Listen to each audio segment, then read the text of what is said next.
मांडव ऋषि की कथा। मैत्रेय ऋषि कहते हैं, विदुर जी, मैं आपको पहचानता हूँ। आप साधारण व्यक्ति नहीं हो, आप तो यमराज के अवतार हो। दासी पुत्र के रूप में शूद्र के घर आपका जन्म हुआ था।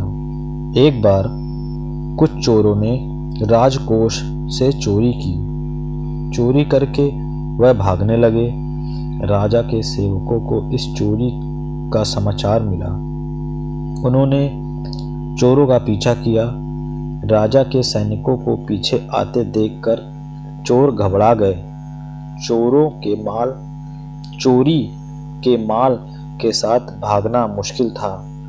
इतने में रास्ते में मांडव्य ऋषि का आश्रम आया तो चोरों ने चुराई गई वह सारी धन संपत्ति उसी आश्रम में फेंक दी और भाग खड़े हुए।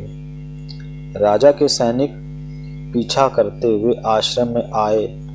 वहां राजकोष से चुराई गई सारी धन संपत्ति को देखकर उन्होंने मान लिया कि मांडव्य ऋषि ही चोर हैं।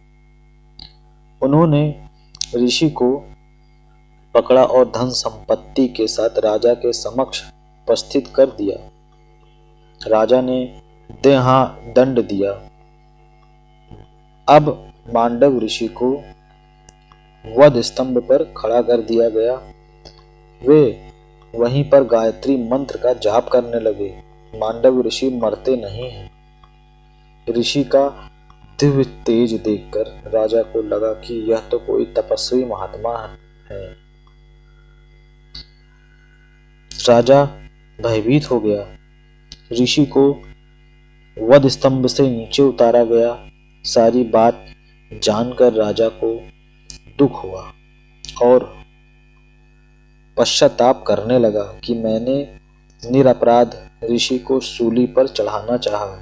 मांडव ऋषि से क्षमा करने के लिए प्रार्थना की तो मांडव ऋषि कहते हैं, हे राजन, तुम्हें तो मैं क्षमा कर दूंगा, पर यमराज से पूछूंगा कि ऐसा दंड क्यों दिया गया। मैंने कोई पाप नहीं किया, फिर भी मुझे ऐसा दंड क्यों दिया गया है। मुझ निष्पाप को सजा क्यों। मैं उस न्यायाधीश यमराज को दंड दूंगा। अपने चरित्र पर कैसा अटल विश्वास। भारत खंड का एक पवित्र संत आज न्यायाधीश से ही उत्तर मांगने जा रहा है। यमराज की सभा में आकर ऋषि ने यमराज से पूछा कि जब मैंने कोई भी पाप नहीं किया तो मुझे सूली पर क्यों चढ़ाया गया। सूली पर लटकाने की सजा मुझे मेरे कौन से पाप के कारण दी गई। यमराज घबरा गए। उन्होंने सोचा कि यदि कहूंगा कि मुझसे भूल हो गई तो मुनि मुझे श्राप दे देंगे। अत उन्होंने ऋषि से कहा कि जब आप 3 बरस के थे तब आपने एक तितली को कांटा चुभोया था, उसी की यह सजा दी गई है। जाने या अनजाने में जो भी पाप किए जाते हैं उसका दंड भुगतना ही पड़ता है। भगवान पाप को स्वीकार नहीं करते। पुण्य के भोगों की इच्छा ना करें तो कोई बात नहीं, किंतु पाप तो भोगना ही पड़ेगा। मांडव ऋषि ने यमराज से कहा, शास्त्र की आज्ञा है कि यदि अज्ञानवश में कोई मनुष्य कुछ पाप कर दे तो उसका स्वप्न में दंड दिया जाए। मैं बालक था अत अबोध था, इसलिए उस समय किए गए पाप की सजा मुझे स्वप्न में ही देनी चाहिए थी। मुझे अयोग्य प्रकार से दंड दिया गया है। अत मैं तुम्हें श्राप देता हूँ कि तुम्हारा जन्म शूद्र योनि में होगा। इस प्रकार मांडव ऋषि के श्राप के कारण यमराज को विदुर जी के रूप में दासी के घर जन्म लेना पड़ा। देव से भूल होने पर उसे मनुष्य बनना पड़ता है और मनुष्य भूल करे तो उसे 4 पग वाला पशु बनना पड़ता है। पापी मनुष्य पशु बनता है।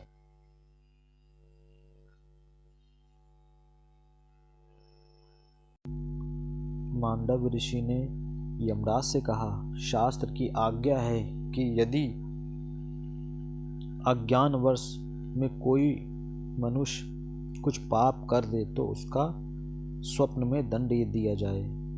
मैं बालक था तथा अबोध था।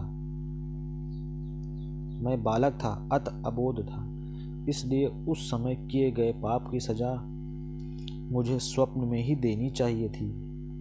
मुझे अयोग्य प्रकार से दंड दिया गया है।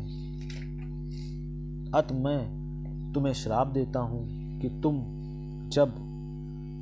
मैं तुम्हें श्राप देता हूँ कि तुम्हारा जन्म शूद्र योनि में होगा। इस प्रकार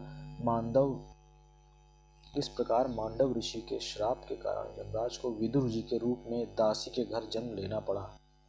देव से भूल होने पर उसे मनुष्य बनना पड़ता है और मनुष्य भूल करे तो उसे 4 पग वाला पशु बनना पड़ता है। पापी मनुष्य पशु बनता है।